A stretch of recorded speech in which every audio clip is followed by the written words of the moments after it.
What's up? All right, so this is going to be an interesting video. I thought for the fun of it, I would sort of whiteboard Trisha's program that I'm going to do for her upcoming competition in February. February means that we have about 16, 17 weeks from today. February 19th is the competition. I have to write a program, so I thought it'd be kind of fun to, whiteboard it and speak out loud the process that goes through my mind when determining these kinds of things. Now, I can't go into super detail because then this would be chapters and chapters of, a book, super long video. But I can at least do sort of the outline, the guiding framework for what we're going to be using going forward. And truth be told, I don't write everything down to the nitty gritty 16 weeks out. That's just a recipe for failure right there. I would spend all that time writing every exercise, rep, and set, and then life would happen and I'd have to throw it all out the window and adapt to it. So for my wife, just because she's my wife and I know her very well, we communicate all the time. For her, I usually do just come up with a framework and I say, okay, this is kind of the theme of your training phases that you're going to be going through coming up, so that she's aware, and then I adapt everything as time goes on and life happens, and she responds well to something, she doesn't respond well to something. So just keep that in mind going forward. I wanted to do this like off the cuff totally, but as soon as I started thinking about what I wanted to talk about, I realized that if I just shot from the hip for the whole video, there would be a lot of times where I would just be like staring at the camera, thinking I couldn't speak out loud. So I did go ahead and write some notes just to keep me kind of focused and on track, and make sure that there's not any lulls in the video. Okay, so I've been very open about, if you've ever heard me speak at seminars, or if you've ever watched any of my other videos or asked me for consults, I'm very open about how I where I've come from as far as coaching knowledge goes. Travel here or there, learn from this guy, read this book, that book. And I'm very big on, coaches taking all that information and making something of their own. This is an art, right? This is not a copy and paste industry. It's not like we are, making rockets where everything has to be super exact or the end result's going to explode on you. This is an art, and the subjects that you're working with are living human beings. So, doing things differently for each person just makes sense when you're dealing with humans. Anyways, so if you're savvy to a lot of this information, you're going to realize I pull things from here, I pull things from there. If you're not used to hearing all this information, I just want you to understand, I don't copy anybody's one style. I don't emulate, one thing. I pull from everywhere and I make my own training programs, and I highly suggest that you educate yourself enough to where you can do that as well. Flow through individuals, flow through a lot of the work out there, and learn how to pull from it and make something uniquely of your own to give to your client. Okay, so starting off, this is pretty simple, but I know where I learned it from. I learned it from my mentor, Andre Benoit. You always start backwards, right? So I went ahead and took this out of the way. You don't want to see me drawing lines on a board. I went ahead and started with the writing over here is just the month and the day of the beginning, the Sunday of that week. So her competition will be the Sunday of February 13th. The competition is actually February 19th, I believe. That's Saturday. So these dates over here notate the Sundays of those weeks, and we'll work backwards from here. So I think there are 16, 17 lines on here. You might be like, well, I thought this was a 16-week thing. Well, okay. Here's a lesson that I learned from one of my powerlifting coaches, Boris Shako, about programming testing days, right? You don't want to just go 16 weeks and run through all these experimental programs that you've come up with and hope for the best on competition day. No, you want to have a testing day somewhere in there so that hey, maybe this is working, maybe it's not working. What can we do last minute, effort to try and salvage something from this training program? Or, hey, everything's working great. Let's raise up our projected numbers for the competition. So because she has so many weeks out, I'm actually going to put the testing week right in the middle. If you are working with somebody like with a shorter time frame, like 8, 10, 12 weeks, something like that, you might want to put the testing day 2 to 3 weeks out from the competition. And the way you would use it in that scenario is that testing day is going to tell you what to expect right on competition day. If the testing day goes very, very well, the person might even do 5 kilos more than what they did on testing day. If it doesn't go very well, then you know, at least they're not finding out on competition day, and you as the coach, and you can speak to your athlete and say, okay, based on these numbers and everything was going well or not well, we can expect this on competition day. Let's prepare for the worst and hope for the best, right? It's way better to find this stuff out, going into competition than on the platform competition day. So testing days are very, very important. We're gonna put our testing day for Trish halfway, like right smack in the middle of this. So we've got, 2, 3, 4, 5, 6, 7, 8, 9, 10, 1, 2, 3, 4, 5, 6, and we are going into, we're actually 7.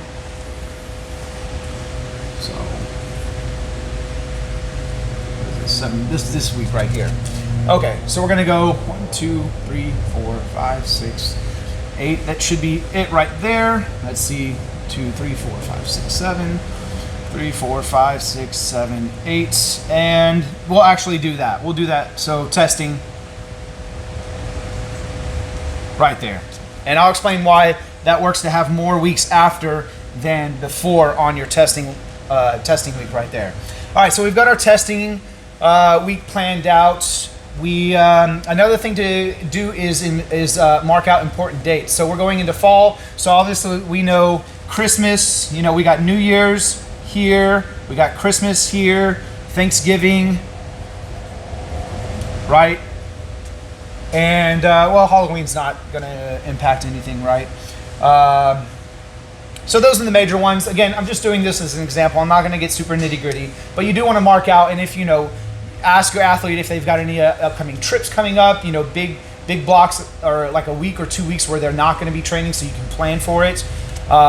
So marking out important dates. I don't think we've got anything other than those holidays coming up, thankfully, so this should be pretty straightforward. And it's not that I'm going to write anything differently on here, it's just something to know, again, ahead of time. It's always better to know way in advance than find out the day of or the week of. So, all right. Boom. All right, now what I want to do, what I think about doing with my client, or in Trish in this case, is now we have to identify some things. She is training for a powerlifting meet, okay? This is really big because this is going to be different than how I would train somebody in a different sport. But again, let's just identify powerlifting. So for powerlifters, one of the very first things you want to do is identify, I don't like using the word weaknesses, right? Because then it's always a weakness. Like even if you make it better, the athlete is thinking to themselves, well, this is my weakness. No, like you can improve your weaknesses. So let's just call them the current technical difficulties in their technique, right? So as far as the technique goes, for Trish, where the most difficult parts are for her would be, and this is true for a lot of people, right? Coming off the chest, holding that pause, waiting for the judge to say press in her bench press. For the deadlift, it's going to be breaking the floor, those first few inches breaking the floor. For her squat, however, the hard part is feeling strong with it on her back and the descent. So sometimes she will descend, and if it's really, really heavy, her chest will drop, maybe a weak low back, maybe some weak abs. But when she descends with really heavy weights, sometimes her chest will drop. If her chest drops, she can't recover from it, and it will be it won't look good coming up, or she won't be able to come up with it. So it's not really coming out of the hole in the squat. It is, I would say, work on low back strength, work on abs, work on overload for her in the squat, training her body, her tendons, everything like that to hold the heavy weights and be ready for it.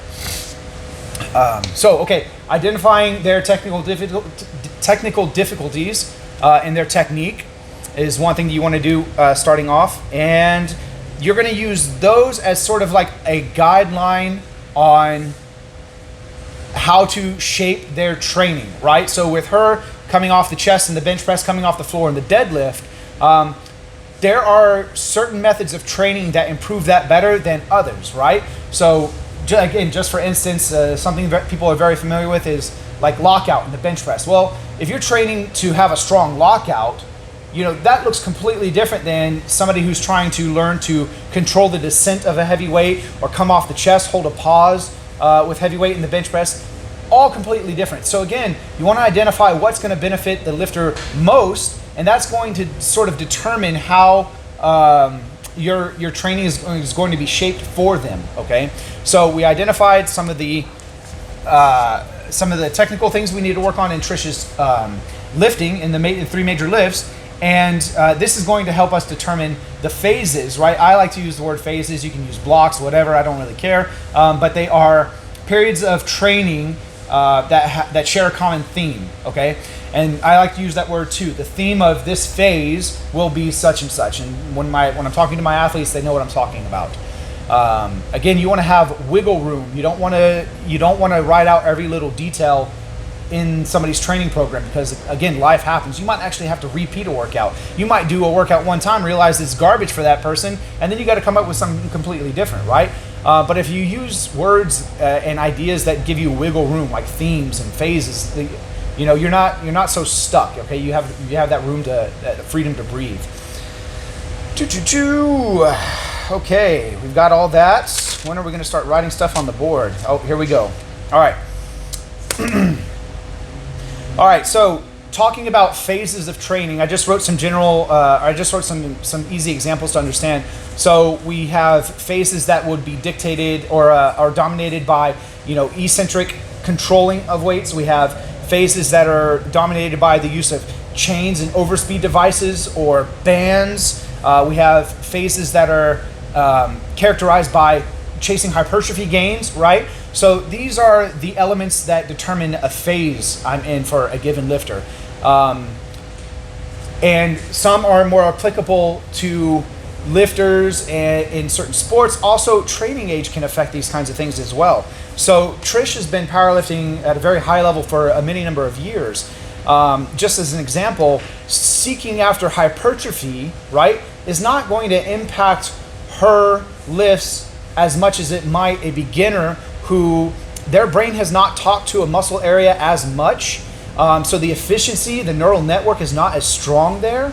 Whereas Trish, she has developed her hypertrophy over the years, and the brain has gotten really, really good at talking to and using the muscle that is there.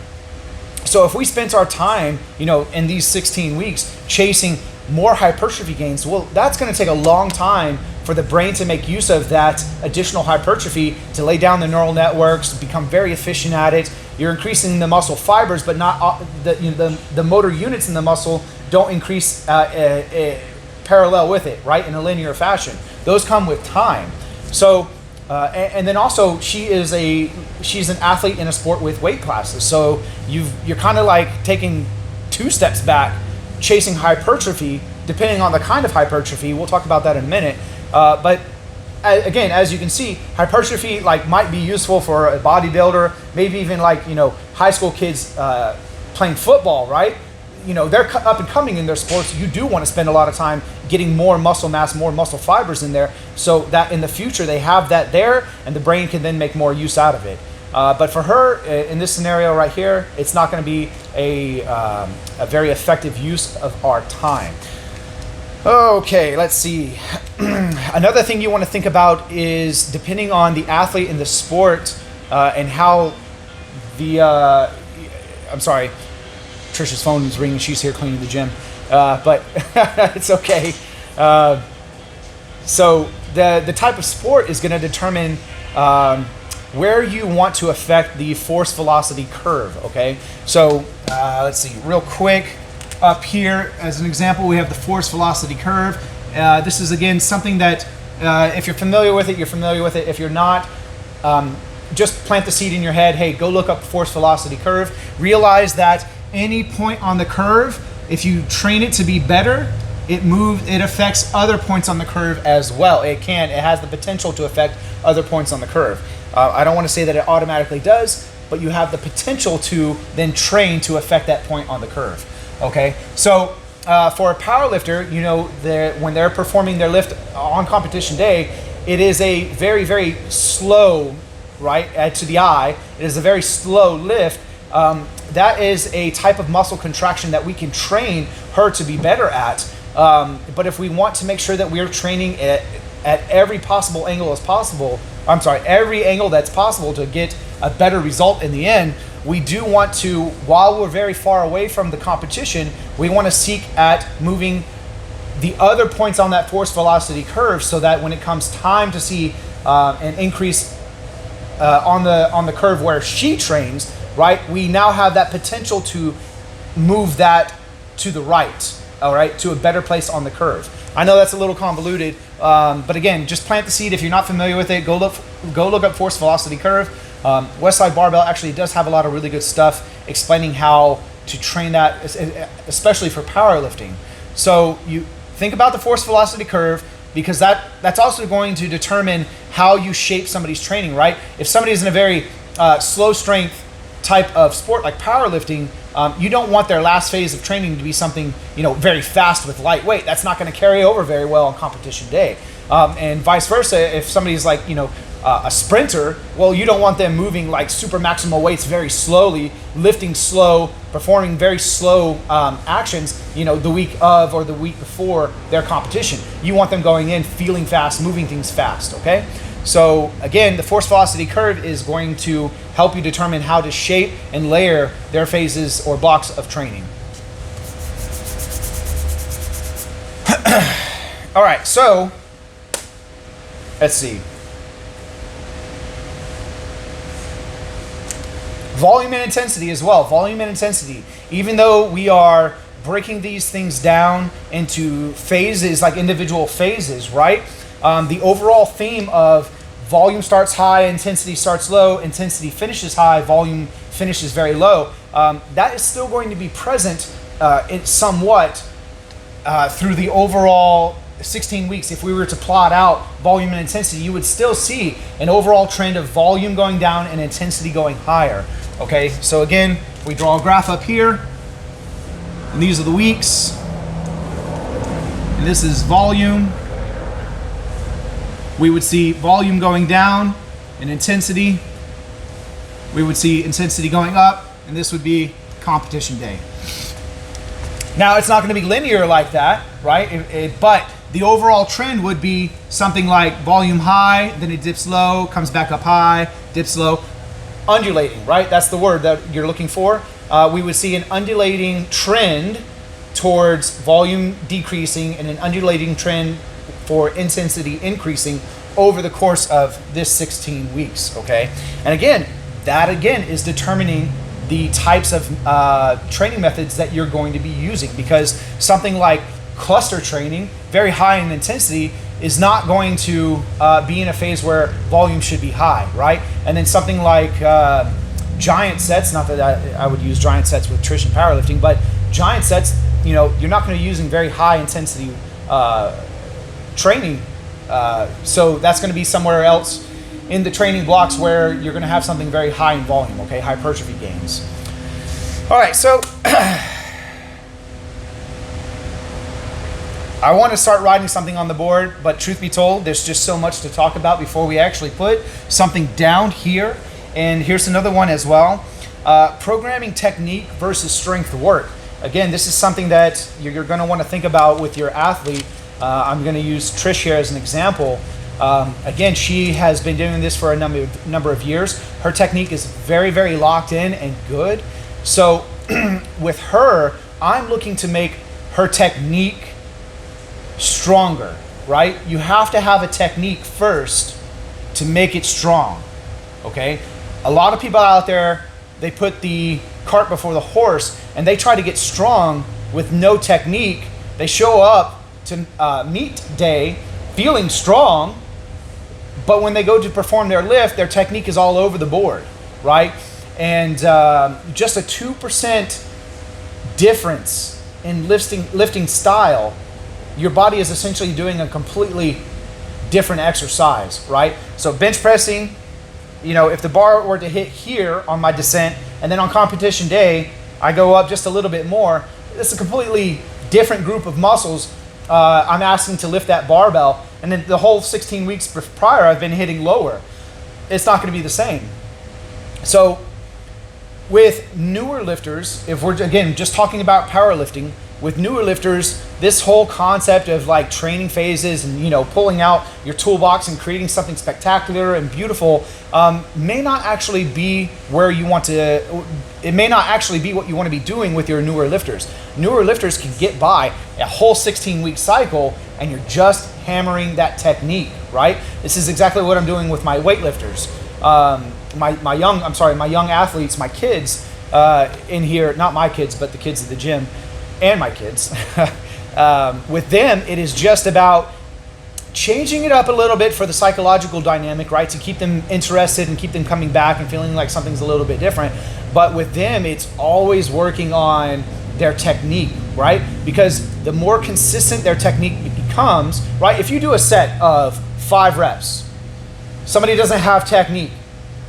This rep looks like something, this rep looks totally different, this rep looks totally different. You have 5 reps and they're all trying to make progress in 5 different directions, right?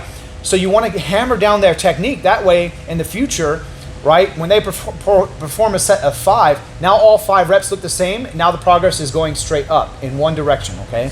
So again, with younger lifters or lifters that are just new to the sport, they could be 40 years old, but new to the sport, you're going to serve your time much better and their time if you hammer down a technique. You need to get their technique locked in. You cannot make appreciable strength gain, or your strength gains will not affect your technique much until you get your technique first, okay? So again, that's going to dictate how you go about programming for your clients. The tricky part with that one, like I said though, is keeping technique work, boring technique work, keeping it interesting for the lifter. Okay, back on track. So again, for Trish, her technique is solid, it's locked in. It's probably not going to change very much as we go forward. It might change a little bit here and there, but she's so good with controlling her movements that we're not going to need to scale back for 4, 6, or 8 weeks to get that new technique piece down, right? She's going to get it in 1 week. So with her, I'm thinking more about what are some training methods that we can do to strengthen the muscles that she uses in her lifts, right? So again, if somebody's a close grip bencher, more close grip, that's going to determine what you want to work on more than if they're a wide bencher or their squat stance or how, you know, sumo versus conventional deadlifts. All these things are stuff you have to take in when considering writing for somebody's training program. All right, so, oh, sorry, got lost. That's all right. Shooting from the hip. This video is fun. I'm not trying to be professional with this. Giving you a lot of free information. Let's see. Yep, programming strength work versus technique. Okay, so for Trish, in this particular scenario, we just got done doing a meet that served as a keeping her feet wet, so to speak. She was sick for 2 weeks. She lost like somewhere around 15 pounds.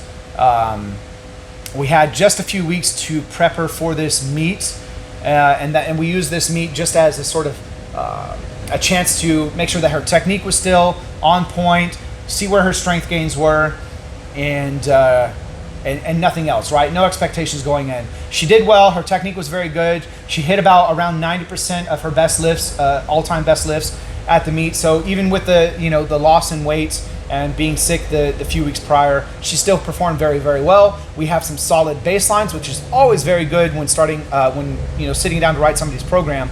Otherwise, you're just shooting in the dark, right? Hoping for the best.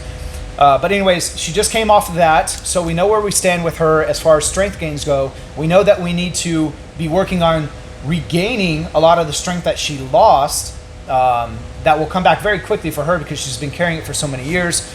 But we do need to work on regaining that strength, and then going from there, we would build upon that. So the phases that I chose for Trish, now for Trish, she does very well with 3-week cycles, okay? Again, this is an individual thing you're going to have to determine for everybody that you work with. I have clients like one that's very famous on the, everybody knows here. Joel has determined, or we've determined with Joel that he would actually do very good with a 4-week training cycle. It takes him about 4 weeks to really like get going and get something out of a training program. And then I've got a client, another one that a lot of you know from watching my my Instagram, Owen.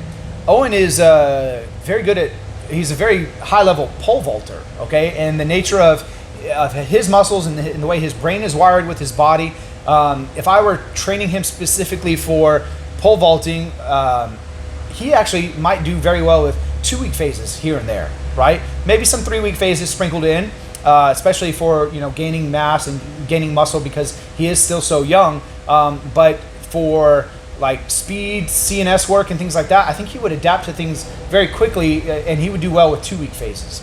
But again, this is all just, remember, everybody is different. What is the demand of their sport? What is their personality like? What is their lifting personality like? What's their, you know, how do they respond to training?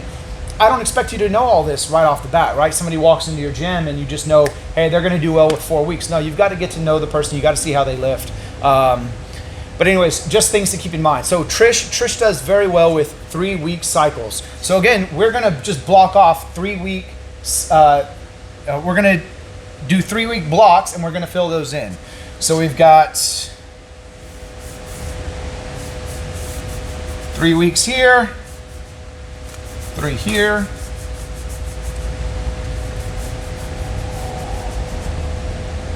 3 here,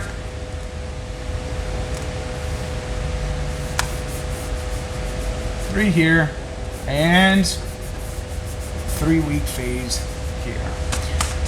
All right, so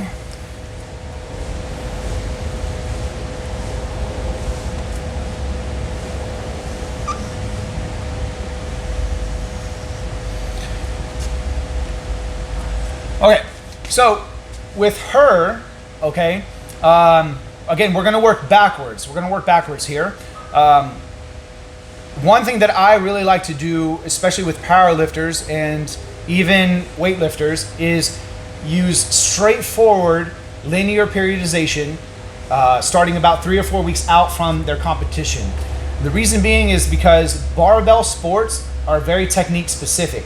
So all that strength and hypertrophy or speed progress that you've made with that athlete, you want to give their body time to carry that over into their technique, and you want to get them feeling confident with their the new weights that they're lifting, okay? So about 3 or 4 weeks leading up into the competition. For me, it's very straightforward, linear periodization, and it's nothing crazy. We're not using, you know, chains and bands or overload devices or anything like that. It's just straight barbell work. It gives the athlete time to hone in their technique with their newfound strength or speed, and feeling confident going into the competition. So here, this first one, right in front of the competition, is going to be technical work, linear periodization. All right. Before that, we need to look at some things. So we've got a testing phase. Well, let's see, 1, 2, 3. Oh, I messed up. Live on camera. Okay. So we've got 1 phase, 2 phase, 3 phases, 1, 2, 3. And then we have testing, which is going to be at the end of this week right here. Okay, and then we've got 1, 2, 3. Perfect. Okay, that's it right there. Testing is just 1 day for a powerlifter. We'll just treat it like a competition day. Sometimes you might even the lifter might do very well. Again, this is something I learned from Boris Shako. You might split their testing over 2 days. You might do a squat and a bench day and then a deadlift day. We'll determine that when we get there and seeing how life is and her schedule is and everything like that. But for right now, testing doesn't require a whole week. It just requires 1 or 2 days. All right, so we have, 1, 2, 3, 4, 5 phases. We have testing right here. So this is one thing we have to look at in this phase is we just came off of testing. We have some numbers. We have a baseline that's not going to change too much from testing to competition. We want it to change, right? That's our hope, but there's the chance that all we do is make things feel better, solid, and more secure. And that's golden too, because we should see quite a bit of an increase in numbers from here, from where we started at her last competition. Her last competition, again, we hit about 90% of her all-time bests. We should see her hitting, you know, near or hopefully above her all-time best around right here. So if things don't change much from here to here, that's okay, as long as things change much from here to here, okay? So coming off a testing phase, this still affects the lifter, not as severely as a competition day. The adrenaline's not as high, you know, the sensory input is not as high, but you're still lifting either maximal or near maximal weights on that day. So they need a bit of recovery here, okay?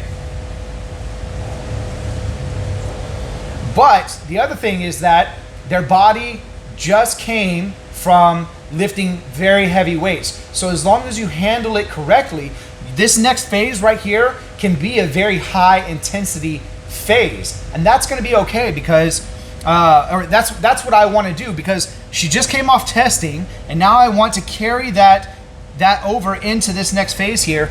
It's gonna be a very heavy overload, eccentric controlling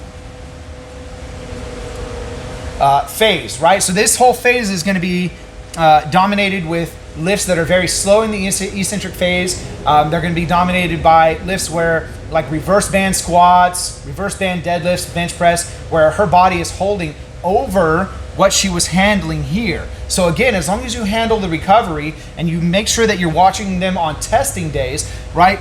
Sometimes if you just give it to an athlete and you say, go do it, and you're not watching them, they're gonna push harder than they need to. No, on testing day, you wanna stop them before they redline, okay? It's just testing, you're just seeing.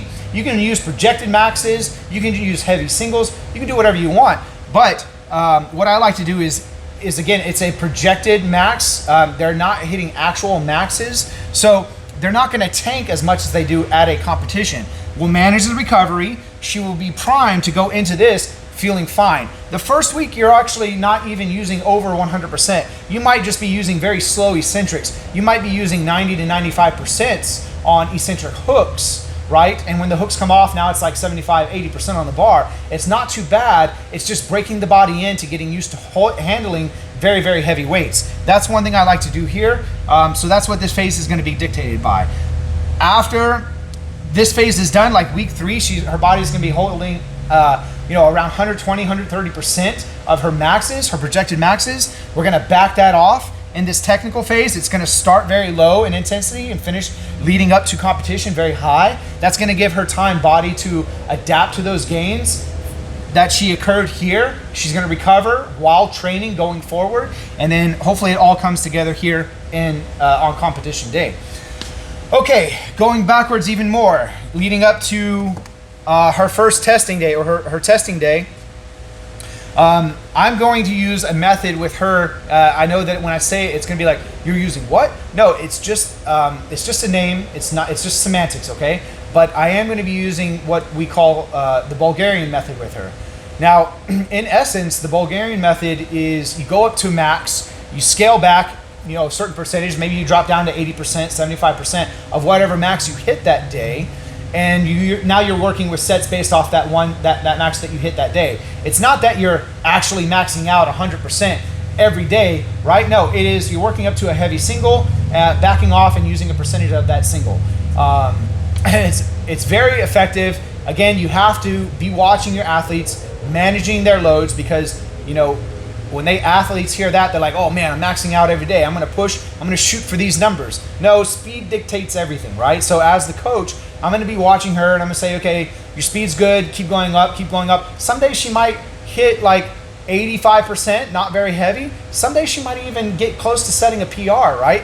But the speed will dictate everything, because the speed is like a window into her CNS. So if her CNS is ready to handle it, she's going to be moving fast. If she's not, she's going to be moving slow. That's fine. We're still going to use whatever she hits that day. We're going to back off and work from there.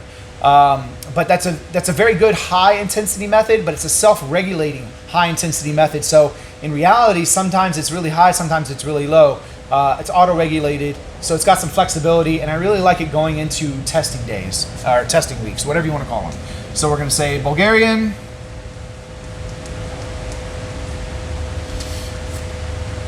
Is going to be the theme of that phase right there. Okay, before the Bulgarian one, we're gonna be working with increasing the speed of the bar. Now, I want to talk a little bit about getting focused in on increasing the speed of the bar. Is it something that you always need to do? No, you need to do it when you need to do it, right? And you have something called a strength deficit. In a nutshell, without going into it too much, your strength deficit is essentially like a dynamic squat versus a 7-second paused squat, right? How well do you carry the kinetic energy going down in a squat to help you come back up versus how well do you do starting from a 7-second, essentially a dead stop squat from the bottom coming up? What's the difference between those two maxes? That's essentially a strength deficit. Again, it's a very general idea. You can get very specific with it. You can do it with jumps and pause jumps. But with a power lifter, I like to take that idea of a strength deficit and use it with their lifts. So again, it's like a bench press with no pause versus a bench press with a 7-second pause. How far off are the two maxes? That's going to determine the gap of your strength deficit. Okay, if somebody is very, very far off, say they are very strong with a dynamic bench press, right? They go down, they come up, and let's just pull random numbers out. It's 400 pounds. Okay, then you have them do a bench press with a 7-second pause. Say they can only do, I'm exaggerating here, but 175 pounds. Well, holy crap, they are not doing very well with that 7-second pause. We need to work on that static strength, that slow strength, that starting strength.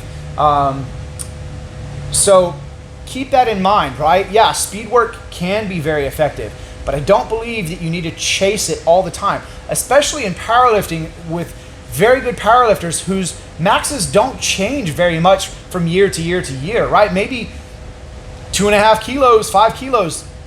That's a lot for some lifters over a year. So with them, you need to make sure that it's in check, that it's there. But if their paused max is very, very high and their dynamic one is really, really close to it, and you're always still chasing that speed work, you're wasting a lot of time pushing that paused, that slow starting strength even further, which is going to help them more, right? But if the gap is very, very large and you're not taking the chance to work on that speed strength, you're missing a whole area of opportunity here, right? So you need to determine with speed work, are you wasting your time because there's already enough there, or are you missing an opportunity to increase that person's strength, an avenue of approach that you haven't thought of before, okay? So with Trish, we're gonna use this phase, and the very first week is actually gonna be where I determine how we go about this phase. I'm gonna do some in-programming testing with her that first week, if you will, and see how she moves about 50% of her projected maxes. And if they're moving fast, no problem. Maybe I'll add a little bit more weight. And as long as they're moving fast, I may not chase that too long, right? Because again, I don't want to waste her time. I don't want to waste my time. I might change the whole dynamic of that speed phase. But again, if it looks like an area we can improve upon, then working on that is just going to help us, right? So this phase right here is going to be what we call, bands, speed, pauses, speed. That's going to be the theme of this phase here. All right, and then this leads us to our very first phase, the one we're about to be going into. Again, first phases are usually one of a couple different things. Hypertrophy, GPP, general physical preparedness, whatever you want to call it. You're not going to start a phase off with like cluster training, okay? So starting off, you're generally going to be in this one, pulling from this one area of the toolbox.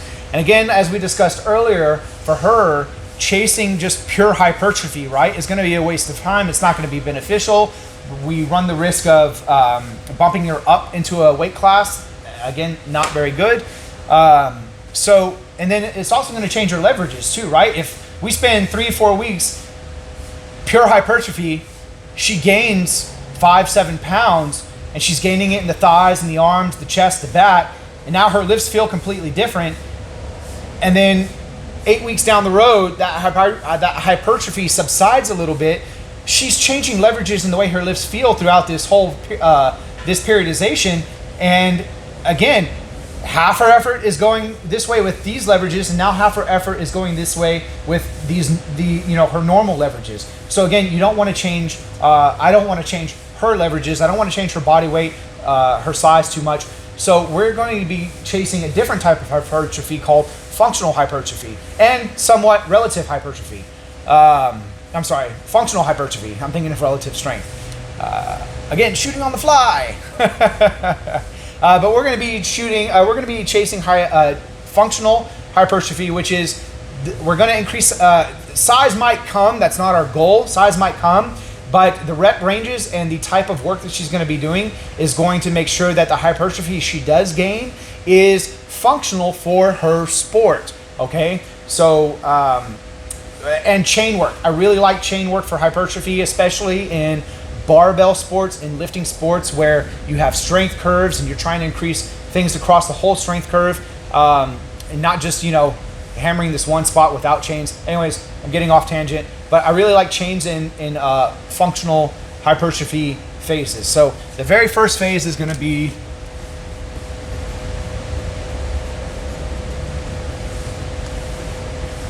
functional hypertrophy chains. Right? Okay, so now we can see